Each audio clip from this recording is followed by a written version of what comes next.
Hi, welcome to my channel. मैं हूं श्वेता माथुर और मेरे चैनल का नाम है लाइफ इज़ ब्यूटीफुल, यानी ज़िंदगी खूबसूरत है। और उसकी टैगलाइन है what ever you think you become. जैसा इंसान सोचता है वैसे होते जाते हैं आप जैसा दिन भर सोचते हैं, जैसी सोच रखेंगे वैसे ही ज़िंदगी उसी रूप में ढलती चली जाती है। और जैसे कि अब अपने हर वीडियो से पहले मैं सबसे पहले अपने जो दर्शक हैं, मेरे व्यूअर्स हैं, उन सबका शुक्रिया अदा करूँगी। And thank you so much for watching me and bearing with me. And I hope आप सब अच्छे होंगे, स्वस्थ होंगे, बहुत अपना सारा ख्याल रखते होंगे। और नहीं रखते तो ऐसे रखना शुरू कर दो, बिकॉज हेल्थ इज़ वेल्थ, जैसा कि मैं अपने हर वीडियो से पहले कहती हूँ। तो आज जैसा कि ये हमारे जो अपलोड्स हैं लाइफ ब्यूटीफुल चैनल के, वो ज़्यादातर रिश्तों एंड हेल्थ और उसके अलावा बच्चों की परवरिश, यानी बच्चों की परवरिश से जुड़े बहुत सारे डूज एंड डोंट्स और उनके प्रति जो व्यवहार हमारा होना चाहिए as a parent, as a elder, उस सब पे ही होते हैं ज़्यादातर। तो आज एक रिश्तों से जुड़ा हुआ एक बहुत ही छोटा सा एक वीडियो, एक छोटा सा टॉपिक जो कि है बहुत ही रिश्तों से जुड़ी एक ऐसी चीज़ जो कि बहुत कॉमन है। बस उसी पे एक छोटी सी एक थोड़ी सी बात आज मैं करूँगी। तो चलिए शुरू करते हैं।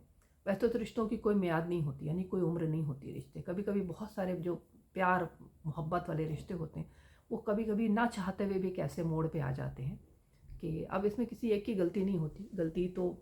गलती मैं क्या कहूँ, क्या होता है, प्रॉपर तवज्जो नहीं होती, ऑक्सीजन नहीं होती रिश्तों में। ऑक्सीजन नहीं होती मतलब एक जो समय देना वो नहीं है, तवज्जो नहीं दी जाती, कहीं ना कहीं प्यार भी कम हो जाता है और बहुत सारी चीज़ें और भी इन्वॉल्व होती हैं।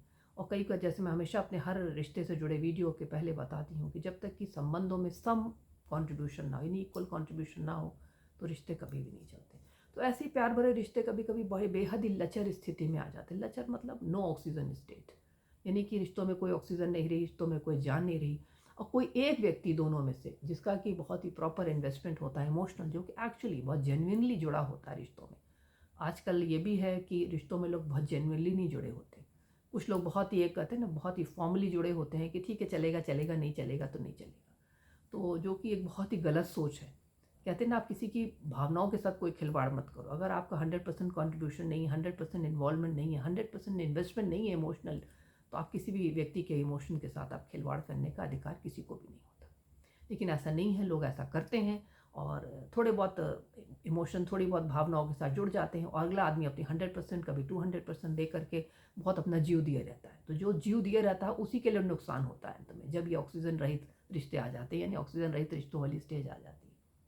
तो रिश्ते जब लचर हो जाते हैं, ऑक्सीजन रहित हो जाते हैं, यानी इसमें कहीं कुछ ऐसा नहीं रहा, तो जो व्यक्ति बहुत इमोशनली जुड़ा होता है, जिसका कि बहुत सारा कंट्रीब्यूशन होता है, जिसकी जी जान से जुड़े होते हैं वो रिश्ता, जबकि वो अगले व्यक्ति को कोई जी जान नहीं है, क्योंकि वो धीरे धीरे अपने आप को, कहते हैं ना, बस चल रहा है तो चल रहा है, अपनी तरफ से उनका कोई भी ऐसा वो नहीं होता, मतलब की कोशिश कि हाँ उस रिश्ते को हम थोड़ा अच्छा कर लें।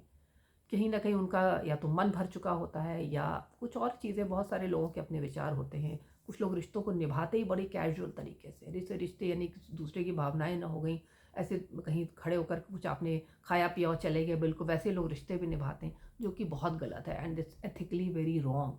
एथिकली रॉन्ग वाले इंसान की भावनाओं के साथ खिलवाड़ करना किसी भी रूप में कभी भी एथिकली सही नहीं कहा जा सकता। तो जब ऐसे रिश्ते हो जाते हो, लचर होने लगते हैं रिश्ते, तो वो बेचारा इंसान जो कि बहुत ही 100% जुड़ा होता है, उसको सबसे ज़्यादा तकलीफ होती है कि उसके लिए एक ऐसी स्थिति आ जाती है लचर स्थिति में कि मैं क्या ये छोड़ूं कि मैं रोक लूं। तो इंग्लिश में एक कहावत है कि बहुत ही स्टेज ऐसी होती है रिश्तों की, जिसमें कि it's very difficult to decide कि which bridge to be crossed and which bridge to be burned. यानी कि ऐसी स्थिति होती है कि ये नहीं समझ पाता इंसान की जो रिश्तों का जो पुल है उसको मैं क्रॉस करूं, कि आज इस पुल को जला करके इस रिश्ते को यहीं ख़त्म कर दूँ। ये बहुत ही, लेकिन ये सिर्फ उसी को परेशानी होती है जो एक्चुअल जुड़ा होता है रिश्ते में। जो नहीं जुड़ा होता और सिर्फ अपना समय बिता रहा होता, उसको इस सब बातों से कोई फ़र्क नहीं पड़ता। बस, लेकिन वो अलग भी नहीं होता कुछ कहे बिना, कि अगर थोड़ा बहुत कुछ स्वार्थ से जुड़ा है तो चलने दो, क्या करना है, मेरे पास ऐसा कौन सा बड़ा है, मेरा कौन कुछ ले रहा है। लेकिन जो कि मैं यही कहूँगी कि अगर इस भावना के साथ, इस सोच के साथ, इस कोशिश के साथ आप रिश्ते निभाते हो, तो प्लीज़ आप किसी से रिश्ते ना ही बनाएं, क्योंकि आप रिश्ते निभाने लायक व्यक्ति नहीं हो। तो वो जो एक व्यक्ति जो बहुत ही जेन्युइनली इन्वॉल्व होता है, उसके लिए बहुत मुश्किल होता है उस पल पे पहुंचना, इतना स्ट्रांग होना कि उस रिश्ते को वो एक दिन पूरी तरह से तोड़ दे, मतलब उस मुकाम तक आना, उस पॉइंट तक आना। लेकिन फिर ऐसा होता है कि लचर होते होते और नेग्लेक्ट होते होते, और कहीं ना कहीं ये कहते हैं ना कि आप फॉर ग्रांटेड दूसरा ले रहा है आपको, उसके बाद भी आप, फिर एक ऐसी स्थिति आती है कि इंसान जो है वो सोच लेता है कि नहीं भाई, अब आज इसके बाद अब और नहीं, नाउ दिस इज़ इनफ। जो कि जितना आप मजबूत होगे उतनी जल्दी आप इस इनफ नॉट इनफ वाले पॉइंट पे पहुंच जाओगे, लेकिन जितने कमज़ोर होगे इमोशनली, जितना दूसरे पर डिपेंडेंट होगे, उतना आपको टाइम लगेगा उस रिश्ते से बाहर आने में, जो कि रिश्ता ना के नाम पे बिल्कुल कुछ भी नहीं होता। तो बस ऐसे ही किसी एक दिन किसी एक मोड़ पे इंसान जो सोच लेता है कि नहीं यार और नहीं, बहुत हो चुका, मैं बहुत बर्दाश्त कर चुका अगले इंसान की ये लापरवाहियाँ हैं, जो केयरलेसनेस है, और फिर वो रिश्ते से बाय बाय कर देते हैं। चाहे फॉर्मली बोल के बाय बाय करें, चाहे बिना बोले बाय बाय करें, और आदमी रिलैक्स हो जाता है। कहते हैं ज़िंदगी का एक बहुत ही कठिन एक पल होता है कि जो इमोशनली जुड़ी हुई चीज़ों में आपको एक ऐसा डिसीजन लेना कि अब और नहीं, now I have no concern with you. ये बहुत कठिन होता है, ख़ास तौर से जो औरतें होती हैं, जो लड़कियां होती हैं, उनके लिए ये स्थितियाँ बहुत पैदा होती हैं कि अक्सर जो मेल होते हैं वो थोड़ा सा स्ट्रॉन्गर उसके होते हैं, तो वो रिश्तों से बाहर जाना आना उनके लिए बहुत, सॉरी मैं अपने जो भी मेल ऑडियंस है जो मुझे देख रहा है, ये जनरलाइज मेरा वो नहीं है, मैं कुछ ऐसे एक्सेप्शनल केसेस हैं जिनमें ऐसा होता है। आई एम नॉट सेइंग कि हमेशा ही जो मेल हैं वो ऐसे ही होते हैं, मेल भी बहुत जेन्युइनली डिवोटेड होते हैं रिश्तों में, it all depends person to person. तो ऐसे में बस वो जो एक इमोशन का जो एक पल होता है, जिस दिन आप सोच लेते हो कि अब तो सबको ड्राई हो चुका, why I am standing here, मैं यहाँ खड़ा क्यों हूँ, मेरी ज़रूरत क्या है, बस उसके बाद इंसान स्ट्रांग होता है। कहते हैं ज़िंदगी में जो ये पल होता है कि आप किसी भी अपनी बहुत ही प्यारी चीज़ से, बहुत ही एक जुड़ी हुई चीज़ से, जिससे कि अलग होना आपके लिए बहुत मुश्किल था, उसको भी आप एक दिन सोच लेते हो कि नहीं, मैं गया and I am good, I am बिल्कुल मैं बहुत अच्छा हूँ या अच्छी हूँ उसके बिना। वो पल जो इंसान को बहुत स्ट्रांग बनाता है। इसलिए कभी भी किसी इस तरह के जो लचर रिश्ते होते हैं, जिनमें सामने वाला आपको कुछ भी किसी रूप में भी नहीं दे रहा, उनको कभी भी बहुत लंबे समय तक ना चलाएं।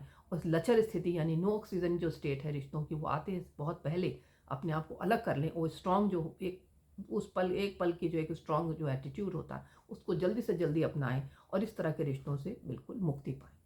और आइंदा से अपने रिश्ते बनाने से पहले जो इंसान की जो जेन्युइनिटी है और जो उसका कहते हैं ना कि 100% डिवोशन है, इन सबको काफ़ी आँख कान खोल के, दिमाग खोल के पहचानें और तभी रिश्ते बनाएं। क्योंकि रिश्ते, जैसा हमेशा मैं कहती हूँ, ये एक दो कहते हैं संबंध, दो तरह से दोनों तरफ से एक समान रूप से अगर बंधन है तभी रिश्ते सक्सेसफुल होंगे, वरना ऐसे ही किसी लचर होकर के किसी ऐसी स्टेट पे अलग हो जाते हैं। तो बस ऐसे ही रिश्तों के प्रति थोड़ा सा सावधान रहें, और जो लोग ऐसा करते हैं, रिश्तों को बहुत लाइटली लेते हैं, बिल्कुल ज़िंदगी में जैसे खाने पीने और घूमने की तरह उस चीज़ को ऐसा इन्होंने हिस्सा बना रखा, तो ऐसा प्लीज़ आप ना करें, किसी की भावनाओं से ना खेलें। खेलने के लिए दुनिया में और बहुत सारे गेम हैं, बहुत सारी चीज़ें हैं। तो आज के इस वीडियो में इतना ही। मैं स्मिता माथुर अपने किसी और वीडियो पे ऐसे ही आपसे फिर मिलती हूँ, तब तक के लिए thank you, bye bye, take care.